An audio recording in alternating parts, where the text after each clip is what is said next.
everybody. This is Dr. Leo with Mind Body Marathon podcast, and a little different episode today. Basically, I did a great episode with Anthony Camerari a couple weeks ago, and unfortunately none of it recorded well, much to our dismay. And so now I'm kind of having to do one while I'm in Brazil, and this gives me a good opportunity to kind of cover some key topics of, if anybody's purchased the book, Faster Without Fail, basically gives you some, I'm going to go over some ideas on, why it's important to understand how your body is moving relative to your laxity of ligaments and your joints and the muscles around your joints and tendons and things like that. So that way you understand on where you're at on the spectrum of should you stretch more, should you strengthen more, and that kind of perspective.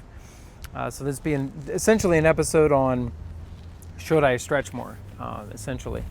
And, if you go to I always kind of say if you go to a basketball or a football game or even a track meet, you'll see all sorts of the athletes doing a bunch of different activities. They'll be doing like clams, or they'll have somebody stretching them out. And this is kind of an important concept in the sense that anybody that worked with professional athletes closely, essentially, you begin to get an idea of how their body is moving, and then you get an idea of what do we need, a little bit more salt, do we need a little bit more pepper, a little bit more spice. This just basically means, does that athlete need a little bit more stretching, a little bit more strengthening, a little bit more activation around the joint? This is by far one of the biggest questions I get in my office is, should I stretch more? And the error mentally with this is that our brains always err on the side of understanding muscle tension. And it doesn't really err on the side of knowing when something is not activated. So that's why we always think we have to stretch more than we probably should. And one of the ways to sort of get out of this dilemma is the 9-point flexibility test, of which I allude to in the book. And part of the reason why I think this is important is you can actually overstretch and you can understretch. It's very important that you know where you're at on that spectrum. And there are some key principles that we need to apply with running, so that way we make sure that we have proper joint range of motion, we're getting the full sufficient power out of our legs. Because essentially, if you are tight in any key range of motion, then what will happen is you're leaving power on the table. Your joint isn't fully able to cover that range of motion. And because of that, it's important to understand where you're at on the spectrum. Now, on the other side of things, if you're too flexible, then essentially you're unstable. So every time you're hitting the ground, it's like a car tire that's not completely bolted on. The joint wobbles just a little bit more. It has just a little bit excessive sliding, and that breaks down the cartilage within the socket. So it's important for all of us to understand that there's risks both ways. I'm kind of the perfect example, and this is sort of why I've taken it upon myself to have this conversation consistently, is I'm the prime example. If we do the 9-point flexibility test, I'm a 4 or 5, which just essentially means that I'm kind of in the middle, right? I have certain joints that are very, very tight, and that's okay, but I need to keep an eye on them and loosen them up accordingly, but not every day, but accordingly. And I have some joints that are just way too flexible, like my ankles. And so I always have Achilles issues. I always have post-tib peroneal issues because my my ankles are just so flexible. So let's just kind of go through the test here. So the start of the test is easy, right? So there's 9 points. And the first part of the test, I'm going to back up a little bit. Here we are. So anybody that's watching on the YouTube, okay. So here I am. And what I'm going to do is have my palms facing up. So anybody that's listening, I would encourage you to go to YouTube and watch this video. Then essentially what's going to happen is I'm going to try to hyperextend my elbow.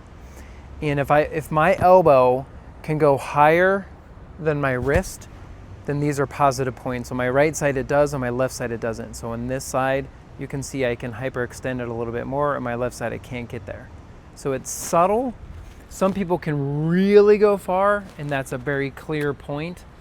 Anytime that you can do the task, then that's a point. Again, we're not trying to get higher points and we're not trying to get lower points like golf. It's not like basketball or golf. It's not one or the other. We just have to figure out where you're at. So it's not like elite athletes is always one thing and novice runners are always another thing. No, that's not true. Everybody is somewhere on the spectrum. So it's important for everybody to understand that. So here I would just have a point, right? So on this right arm, I can go a little bit higher. On my left arm, it's a little bit stiffer. If you're wondering, like, am I even getting that range of motion and is this a point or not a point? Then it's not a point. It's got to be very clear. So for me, I can see that that's the case on my right side. So that's 1, 2. So that's 2 of the 9. Then you're going to take your hand and then you're going to kind of flex it down, okay, so that your palm is towards your forearm. And then you're going to try to get your thumb to touch your forearm here. And you can see I'm about 1 inch away from that. So in this left hand, I have no positive there. On my right hand, I'm very much farther away, but that's part of I had an injury on this wrist, so we have to take that into consideration. So I have no points from that, so I only have 1 point. Here, then we're gonna let our wrist come back, and then we're gonna try to get our pinky to go 90 degrees.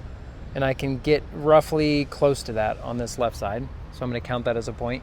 On this right side, same thing, close to that. So actually much farther on my right side. So that's now 3 total points for me, okay? So now we've gotten up all the way up to, that was 4 plus 2, now we're up to 6, okay? Now we're gonna go, and I'm gonna back up a little bit. So I'm gonna lower the screen here. And this one, what we're gonna try to do is we're gonna hyperextend our knees to see if the kneecap or the knee socket, can go behind the ankle. So here on my left, you can see that my knee kind of is in line with my ankle. Sorry, on my left, yeah, here we go. On my left, you can see my knee goes behind my ankle, so that's a point. So now I'm up to 4. And then on this one, you can see the right one doesn't go as far. If you look at me from this perspective, you can see my left knee goes back much farther than my right knee. So my left knee has a little bit more laxity there. So that's then taking up to 8. And then the last one is, can you palm the floor? And I cannot come close to doing that. You can see how tight I am there. Can you palm the floor with keeping your knees straight? So that's the 9-point flexibility test that I describe in the book. So that's important for everybody to understand where that on the spectrum. I'm 4-ish. So you can give or take a couple key points, but basically I'm not 9 and I'm not 0. So I have some joints that are stiffer, like clearly I can't come close to palming the floor. My hamstrings and low back are very, very tight. Part of that is because I bend over patients all day long. And so those working on them and working on the muscles and moving the legs around and joints and everything. So that's basically why I am stiffer in those regions. And on my right side, my wrist is markedly stiffer because of the previous surgeries and things like that. So that's me in a nutshell, right? Everybody should do this test to figure out where they're at. Say you're a 0. Yoga is awesome for you.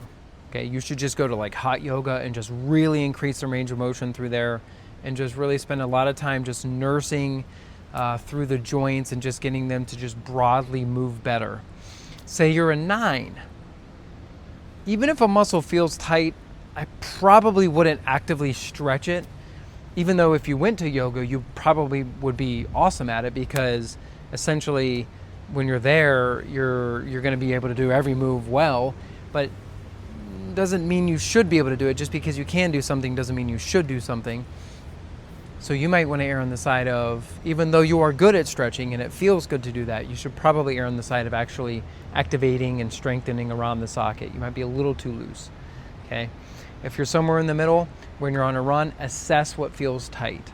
So if I'm trying to run fast, clearly my hips are tighter, my hamstrings tight, I can't reach my leg out sufficiently, and so these are key things for me.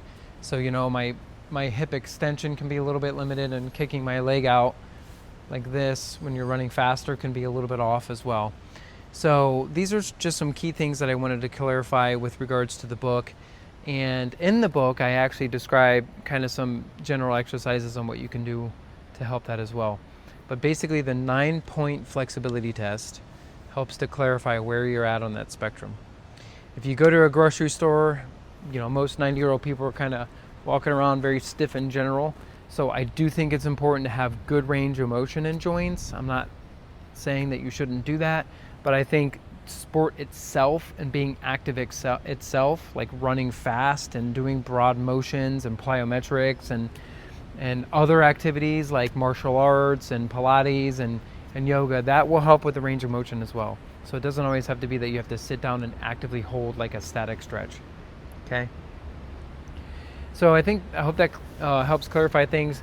Now, if you are, say you're a 9, or say you're a 7, 8, 9 on the 9-point flexibility test, and your hamstring is tight, or your quad is really tight, or your calf is really tight, well, in those instances, I would err on the side of foam rolling. I would err on the side of getting treatment like ART or cupping or scraping to get the tightness to release, and not so much just erring on the side of stretching it. Okay. Now, say you're a 0 or a 1, 2, 3, and something feels really tight. Well, yes, get in there and hold those broad stretches, because the joints themselves really need to stretch. Now, again, the value of this 9-point flexibility test is that let's take the pinky for example. If I'm bending the pinky back and I can get it to 90 degrees, there's not any muscle I'm stretching here. So what I'm really capturing is the quality of the joint capsule. And I'm also capturing the information on how much collagen versus elastin is making up that joint capsule. Collagen is very stiff, and elastin is, like it sounds, elastic and very flexible. So in those instances, if something has a little bit more elastin, then it's going to be a little bit more flexible. And so then we want to have the muscles stiffen around that socket. But if there's a lot of collagen, then you want to do long sustained holds to stretch the socket open and get it to migrate and move a little bit better. Okay? So that concept is really, really critical, and that's why we wanted to break this down. So again, a little unique episode this week, but we'll be back on track with some fun ones coming up in the next couple weeks. But again, thanks for watching, and I hope this helped clarify some key points from the book.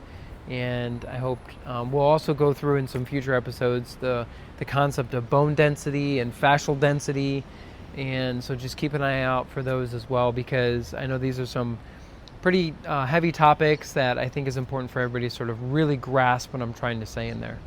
So again, thank you and all the best. Dr. Leo here. If you want to catch me in another setting, be sure to check out my YouTube page, Running Rehab, where you will find exercises on how to stay healthy with running, how to improve your running form, and a bunch of other tips and tricks on how to get over common injuries. So again, Dr. Leo here. Be sure to check out my new book, Faster Without Fail, Your Guide to Overcoming Injuries and Running Faster Than Ever. It is now available on Amazon. You could read reviews on the Amazon. You can check out what other people have said about it. But basically, if you want to revolutionize your running form and better understand how to stay injury-free within the sport, this is your guide. Feel free to reach out and let us know what you think of the book. I would love to hear your feedback. But again, please check it out on Amazon. Faster Without Fail. Appreciate it.